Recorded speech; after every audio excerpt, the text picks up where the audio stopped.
Bom, olá, UPA! A gente está aqui em mais uma aula, continuando essa lição aqui, a playlist da Bíblia. Tá? O Diego iniciou essa lição falando sobre Salmos, dando um panorama geral sobre o texto, sobre o propósito do Salmo, sobre para que ele serve na nossa vida. E hoje a gente vai falar sobre revelação e adoração. O que a gente vai falar sobre revelação e adoração? Revelação é aquilo que Deus manifesta sobre si mesmo. Tá? Então isso acontece na natureza, isso acontece na Bíblia, por exemplo, a revelação específica de Deus. Tem uma revelação geral, que é essa revelação da natureza. E a adoração, porque a adoração, esse ato de louvar, engrandecer a Deus com palavras, com o coração, com o nosso ser, ele é um resultado de conhecer a Deus. Então, eu gostaria que a gente pensasse no exemplo, que é o seguinte. A adoração, ela está relacionada à expressão de um coração que está maravilhado com algo, está assombrado com algo. Queria dar um exemplo, assim, quando lançou o iPhone, o primeiro iPhone, ele foi algo assim fantástico. Por quê? Porque ele não tinha teclado, ele era um celular touch. Então essa foi a grande inovação. E era assombroso, porque ficava todo mundo, caraca, como assim? O celular não tem teclado, você digita na tela. Isso era incrível. E às vezes a gente perde essa noção, porque a gente vai se acostumando. E um fato que eu queria narrar para você, por exemplo, é que o iPhone, ou um celular qualquer que você tem aí, ele tem mais tecnologia hoje do que a tecnologia que foi necessária para levar o homem para a Lua. Isso é fantástico. Então, quando a gente tem essa sensação de que algo é incrível, de que algo é novo, de que algo é assombroso, a gente fala, a gente manifesta que aquela coisa surpreendeu a gente. Quando a gente tem uma notícia boa, a gente se alegra com essa notícia, a gente não deixa de falar sobre ela. Quando o seu time ganha, é assim, você quer comentar sobre isso. O Diego já vai fazer um ano da vitória do Flamengo na Libertadores, e ele vai continuar falando sobre isso. Então, nós temos essa necessidade de falar sobre as coisas que nos alegram, de falar bem das coisas que nos alegram. Quando a Covid acabar, eu tenho a sensação, né, quando a gente conseguir a normalidade, de que vai ser a mesma coisa que meu avô falava sobre a Segunda Guerra. Meu avô dizia que quando a Segunda Guerra acabou, eles receberam a notícia pelo rádio, e ele e os colegas dele da escola, ele estudava numa escola interna, pularam um muro e a cidade estava em festa. E as pessoas estavam distribuindo Guaraná Caçulinha para as pessoas se alegrarem com aquela novidade. Então, nós gostamos de manifestar algo que é extremamente bom com palavras. Quando você está apaixonado, eu sempre uso esse exemplo, você quer falar sobre a pessoa que você ama. E você não quer só falar sobre a pessoa que você ama, como você quer conhecer mais a pessoa que você ama, para você falar mais dela, para você expressar mais o quanto você gosta dela, o quanto ela é incrível. E por isso eu queria que a gente pensasse, tem um documento na nossa igreja, que é o Catecismo. O Catecismo é um conjunto de perguntas cujo objetivo é ensinar as pessoas que não conhecem a nossa fé o que a nossa fé trata. Quem é Deus, quem nós somos diante de Deus, que são os nossos sacramentos, o batismo e a ceia. E a primeira pergunta do catecismo é qual é o fim, qual é o propósito, qual é a razão de ser do homem? E a resposta vai ser, o fim principal do homem é glorificar a Deus, então adorá-lo, né? E gozá-lo, alegrar-se nele para sempre. Então, por isso, vamos ler o Salmo da lição, que é o Salmo 105. Né?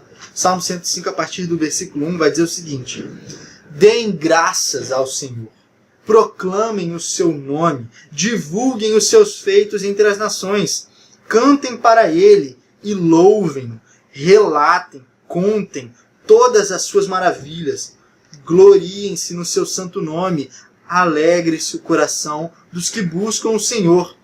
Recorram ao Senhor e ao seu poder. Busquem sempre a sua presença. Lembrem-se das maravilhas que ele fez, dos seus prodígios e das sentenças de juízo que pronunciou. Ó descendentes de Abraão, seu servo. Ó filhos de Jacó, seus escolhidos. Por isso, o objetivo da lição é entender que os salmos, eles nos dão ferramentas para que nós nos alegremos em Deus e nós adoremos ao Senhor. Essas coisas, alegrar-se no Senhor e glorificar ao Senhor, vão andar sempre juntas. Quanto mais você se alegrar no Senhor, mais Ele vai ser glorificado. Quanto mais o Senhor for glorificado, mais você vai se alegrar nele. Por quê? Porque o Senhor é tudo que nós precisamos e muito mais. Deus, Ele é maior do que tudo que existe. Então, quando você olha, por exemplo, para algo que te alegra, um jogo de videogame, uma bebida com um bom gosto, uma comida que é agradável, um chocolate, aquilo é só uma parte do que Deus criou, e é uma parte muito pequena. Por isso, se nós precisamos de alguma coisa, mais do que tudo, essa coisa é o Senhor. Já falei sobre isso em outras lições, então queria que a gente olhasse especificamente para essas características que são mostradas nos Salmos, que nos ajudam a sermos alegres no Senhor, a ficarmos assombrados, maravilhados com quem o Senhor é. Então os Salmos, eles vão falar, por exemplo, sobre o poder de Deus na criação, nesse que é chamado o livro da natureza. Então o livro da natureza é basicamente tudo que existe. E olhando para tudo que existe, nós podemos encontrar harmonia, beleza, poder. Quando você vê um relâmpago cruzando o céu, aquele brilho maravilhoso, aquele barulho que é muitas vezes ensurdecedor, é algo grande, é algo que está fora do meu controle. E é algo que eu posso entender um pouco mais, por exemplo, estudando eletricidade. Estudando como a física descreve esse fenômeno. Então, a natureza, ela expressa para a gente características da grandeza de Deus. E o coração humano, ele busca entender a natureza. Os primeiros cientistas, no início da modernidade, eles tinham a característica de crer no seguinte: Deus fez um mundo com ordem. Há ordem no mundo. Logo, se o mundo foi feito com ordem, eu consigo descrever esse mundo. Olha que incrível isso. A forma da gente diminuir a nossa percepção da natureza é achar que a natureza é tudo que há. E, geralmente, quando a gente reduz todo o conhecimento ao conhecimento científico, a gente está dizendo que a natureza, os fenômenos físicos, são tudo que existe. Só que não é verdade. Você nota emoções, sentimentos, você nota coisas que vão além da nossa compreensão. E mesmo as ciências que descrevem o que a natureza é e como ela se relaciona entre si, não tem capacidade de esgotar o assunto. Se você se dedicar a vida toda à ciência, ler todos os artigos, todos os livros que forem publicados, primeiro, você não vai ter tempo, você vai morrer antes disso acontecer, e segundo, ainda vai faltar. E essa talvez seja uma das grandes alegrias de se fazer ciência, e eu falo isso pessoalmente, de que você olha para algo que quando você entende é maravilhoso, mas que você sempre sabe que tem algo a mais ainda para ser descoberto. De que as suas descrições dos fenômenos, das coisas que você observa, não são completas. E, nesse sentido, quando nós olhamos para a natureza, seja de um ponto de vista comum, eu estou no alto de um penhasco e eu vejo a natureza, eu penso sobre quão belo é o mar, eu penso sobre quão belo é o pôr do sol, eu penso quão lindo é o amanhecer. Ou, olhando de uma forma científica, se é esse o seu desejo de vida, de trabalho, você pode se maravilhar com esse livro que manifesta a glória de Deus. Gênesis 1, por exemplo, tem o objetivo de ser um contraste, uma narrativa que contrasta com as narrativas mitológicas dos povos ao redor de Israel. Então Israel está saindo do Egito, está no deserto, Moisés está deixando esse texto, que é a Torá, né, o Pentateuco, e esse texto de Gênesis 1 mostra que, diferentemente dos povos ao redor, que criam que o sol era um deus, que a lua era um deus, e por aí vai, que essas coisas, o sol e a lua, não eram deuses em si mesmos, mas apontavam para Deus que havia feito todas essas coisas. Por isso, os salmos diversas vezes vão narrar. E como eles são orações e adorações, você pode fazer isso. Você pode chegar diante de Deus e dizer: Deus, eu te louvo porque o sol é incrível. Eu te louvo porque há um coração dentro de mim que não para de bater. Eu te louvo porque o ar continuamente entra nos meus pulmões e sem ele eu morreria. Eu te louvo, Senhor, porque o sol aquece a terra e sem o sol não haveria vida. Eu te louvo, Senhor, porque há estações no mundo, de modo que uma hora eu sinto muito calor e no outro eu sinto muito frio. Deus, eu te louvo, porque eu consigo entender que esse corpo é formado por um número incontável de células que se relacionam entre si e fazem algo extremamente belo e harmonioso. Deus, eu te louvo, porque o que parece caótico, como a caça dos predadores pelas suas presas, na verdade estabelece um perfeito equilíbrio no ecossistema e por aí vai.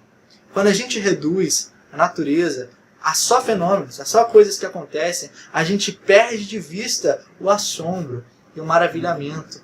E por último, a gente perde de vista Deus. Por isso, olhe para a natureza e use isso nas suas orações, na sua percepção de Deus. Segundo, Deus e os Salmos, no final das contas, os Salmos vão manifestar a glória de Deus quando eles falam sobre Deus na história.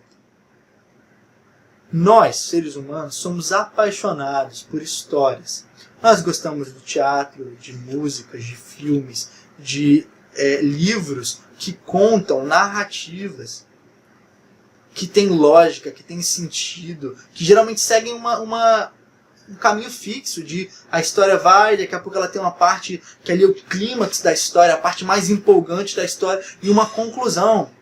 Seja histórias simples, como por exemplo uma história de princesa, a história da Rapunzel, a história da Cinderela, sejam histórias mais complexas, como por exemplo o Senhor dos Anéis, que eu sou apaixonado, ou seja, por exemplo, as tragédias gregas que acabam tristes, acabam terríveis, e quando nós terminamos a tragédia, nós ficamos com uma sensação de tristeza, de nostalgia, de que o mundo muitas vezes é caótico. As histórias, elas servem para expressar a nossa percepção de que há algo que acontece no mundo que deve fazer algum sentido, de que a história do mundo, a história das nações, dos povos, a sua história, a história de você como indivíduo, deve ter algum sentido.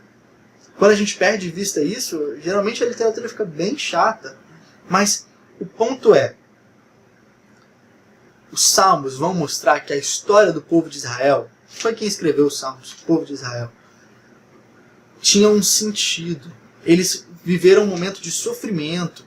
E aí apareceu um libertador, que era Moisés, enviado pelo próprio Deus, um herói. E aquele herói conduz o povo. E eles atravessam o mar. E depois eles ficam 40 anos no deserto sofrendo. E eles chegam a uma terra que é uma terra maravilhosa. E Deus está com eles o tempo todo. E Deus cuida deles o tempo todo. E a história não é um acaso. E o herói não surgiu sozinho. Deus fez tudo de uma forma misteriosa. Para nós, quando nós olhamos essas histórias que estão presentes no Salmo, nós devemos saber que Deus está conosco na nossa história, que muitas vezes parece sem sentido, que muitas vezes parece sem propósito, que muitas vezes parece insignificante. Porque a maioria de nós, se não todos nós, provavelmente todos nós, vamos passar dessa vida e em 50 anos ninguém vai lembrar do nosso nome.